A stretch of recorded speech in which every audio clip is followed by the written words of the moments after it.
নাও, তাড়াতাড়ি ব্যাগ গুছিয়ে নাও। আমাদের বুকিং কনফার্ম হয়ে গেছে। সিমলা মানালি যাচ্ছি আগামী 25শে অক্টোবর। সত্যি বলছো? তাহলে তো খুব ভালোই মজা হবে। পুজোর পরে আমরা সিমলা মানালিতে ঘুরে আসব। তা প্যাকেজ বুকিং কত করে নিল? বেশি নয়, আমরা দুজন আছি বলে 13,500 করে পড়ছে। যদি আমরা 3জন হতাম তাহলে পড়তো 12,500 টাকা। এর মধ্যে টয় ট্রেনের টিকিটও ইনক্লুডিং আছে এবং যাওয়া আসা কলকাতা তো কলকাতা ট্রেনের ফেয়ার একদম এই প্যাকেজের মধ্যেই আছে।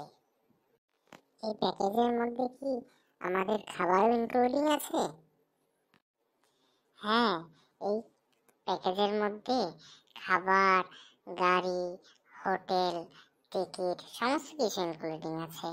এবং শুনলাম কি বাঙালি রাঁধুনি দিয়ে ওনারা খাবার পরিবেশন করবেন। তা কাদের সঙ্গে যাচ্ছ সেটাই তো জানা হলো না। কোন ট্রাভেল এজেন্সির সঙ্গে যাচ্ছ? আমরা যাচ্ছি কাটোয়ায় সোয়াতি ট্যুরস অ্যান্ড ট্রাভেলসের সঙ্গে, যাদের অনেক নাম আছে এবং ওনারা খুব যত্ন সহকারে পরিষেবা দেন। সবার কাছেই আমি শুনলাম, তবেই তো আমি বুক করলাম। আগামী 25শে অক্টোবর আপনারা চাইলে আমাদের সিমলা মানালি ট্রিপে যোগদান করতে পারেন।